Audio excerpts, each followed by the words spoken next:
آگے بڑھیں اور آپ کو بتائیں کہ سینیٹر اسحاق ڈار نے صحت اور تعلیم کے لیے وفاق اور صوبے کی متفقہ حکمت عملی کی تجویز دے دی ہے۔ سینٹ میں اظہار خیال کرتے ہوئے ان کا کہنا تھا کہ صحت اور تعلیم کے بجٹ میں کئی گنا اضافہ ہونا چاہیے۔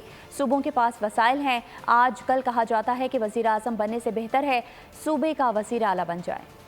ایجوکیشن اور ہیلتھ ان اسپیسیفک یہ صوبوں کی ذمہ داری ہوگی۔ ابھی جو ڈسٹریبیوشن ہے وہ جو پہلے ایڈمن ایکسپینسز ڈال کے رفلی 60% of the cake federal government کو آتا تھا اور 40% صوبوں کو جاتا تھا، وہ ریورس ہو گیا۔ اس سے بگ شفٹ 20% کی، لیکن جسٹیفائڈ تھی۔ آج بھی ہم گلوبلی ہمارا سوشل سیکٹر کے اوپر، خاص کر ہیلتھ اور ایجوکیشن کے اوپر بہت ہی کم ہماری سپینڈنگ ہے ایز اے کنٹری۔ صوبوں کے وسائل ان کے پاس ہیں، صوبے مل کر فیڈرل گورنمنٹ کے ساتھ یہ طے کریں کہ نیشنل جو ہم نے خرچ کرنا ہے on health and education spending, وہ اس میں یعنی کئی گنا اضافہ ہونا چاہیے۔ صرف پھر ہی ہم ان پرابلم سے باہر نکلیں گے۔